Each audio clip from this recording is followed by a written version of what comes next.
Hello friends, commerce inspiration में आपका स्वागत है। आज का टॉपिक है ट्रिम्स। यानी ट्रिम्स की फुल फॉर्म क्या होती है?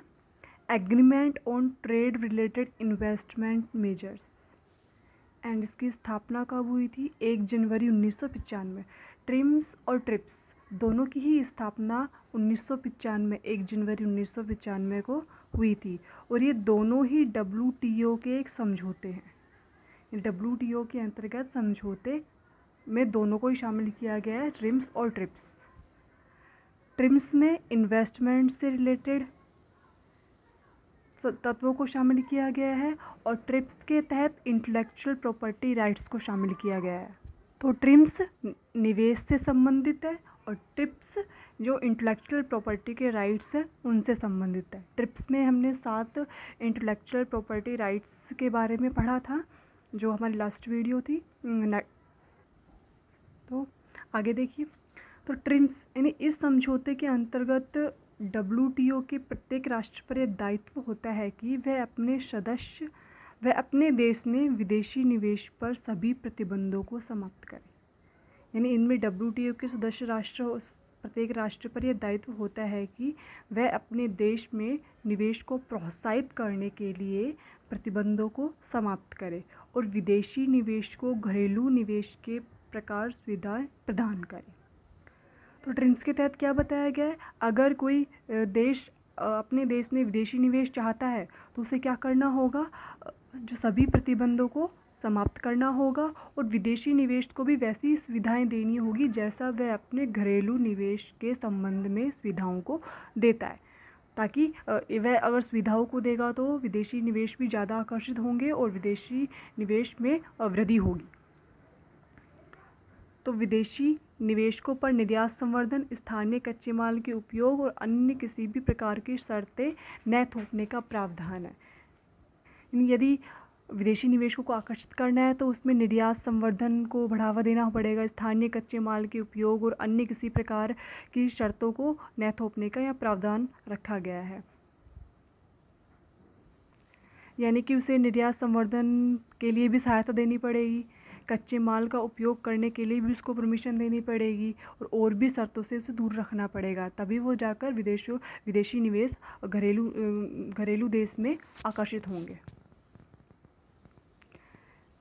अब निवेश करने के लिए कौन कौन सी कंपनियां होती है जो हमारे देश के अंतर्गत निवेश करती है? यहाँ पर निवेश के लिए 4 कंपनी के बारे में बताया गया है। तो फर्स्ट कंपनी है हमारी इंटरनेशनल कंपनी, सेकंड कंपनी है multinational company, and third global company, and fourth है ट्रांजिशनल कंपनी। यानी कि अंतर्राष्ट्रीय कंपनी, बहुराष्ट्रीय कंपनी जिसे हम MNC भी बोलते हैं, MNC, मल्टीनेशनल कंपनी, एंड वैश्विक कंपनी यानी ग्लोबल कंपनी और पारदेशी कंपनी। तो फर्स्ट हमारी आती है इंटरनेशनल कंपनी। इंटरनेशनल कंपनी की कार्यप्रणाली क्या है कि अंतर्राष्ट्रीय कंपनियां वह कंपनियां होती हैं जो विदेशों में अपने उत्पादों का निर्यात करती है एवं आयात की गतिविधियों में भी संलग्न होती है, लेकिन अन्य देशों में इसका कार्यालय नहीं होता।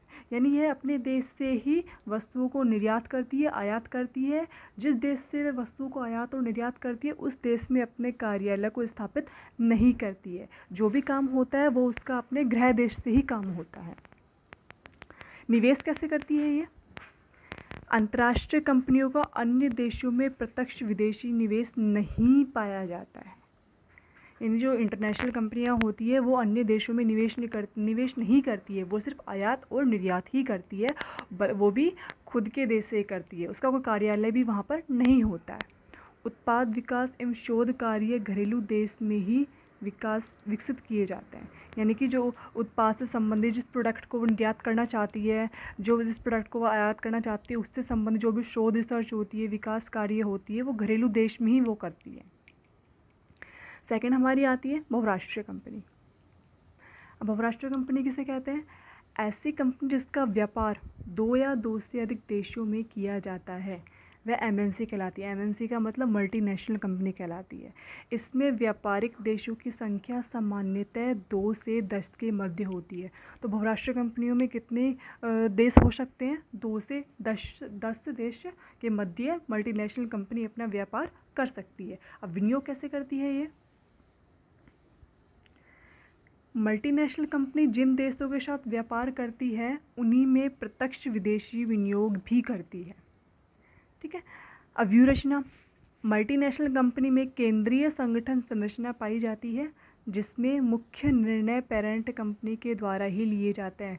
यानी यह व्यापार चाहिए 2 या 2 से अधिक कंपनियों के अंदर करती हो, 2 से 10 कंपनियों के मध्य करती हो, लेकिन इसमें जो डिसीजन होते हैं वो पेरेंट कंपनी के द्वारा ही लिए जाते हैं। जो कंपनी मुख्य होती है वही यहाँ पर डिसीजन लेती है। इसलिए इसमें कौन सी संगठन संरचना पाई जाती है? केंद्रीय संगठन संरचना पाई जाती है। थर्ड कंपनी है हमारी वैश्विक कंपनी। वैश्विक कंपनी क्या होती है? वह कंपनी जो अनेक देशों के साथ व्यापार करती है वैश्विक कंपनी कहलाती है, ग्लोबल कंपनी कहलाती है। इसमें मल्टीनेशनल कंपनी से ज़्यादा देशों की संख्या होती है।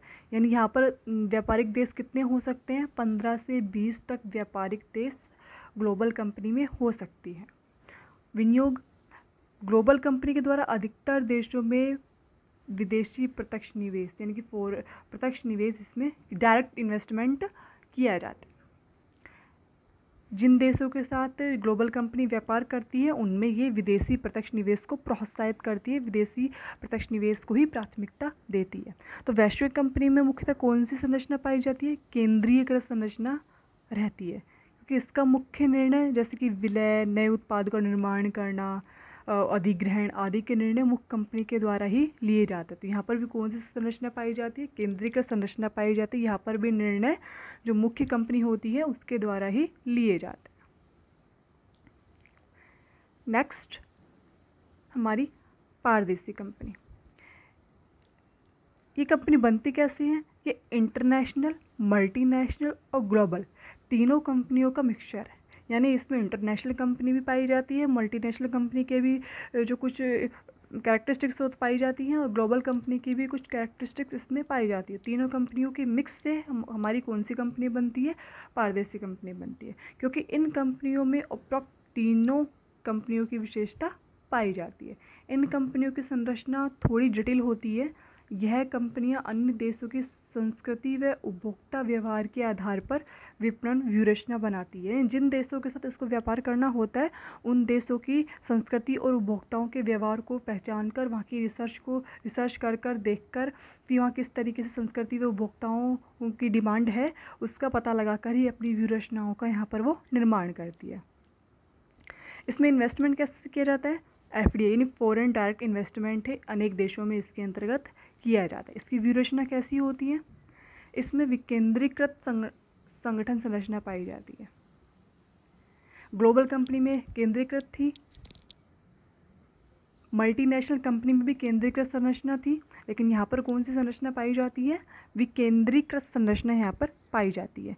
अन्य देशों में मौजूद कंपनियों को मुख्य निर्णय लेने की स्वतंत्रता भी यहाँ पर दी जाती है ताकि वह घरेलू उपभोक्ताओं के अनुसार प्राथमिक कार्य कर सके, घरेलू उपभोक्ताओं की डिमांड के अनुसार अपनी व्यूहरचनाओं को बनाकर उनको वो प्रोडक्ट पहुंचा सके।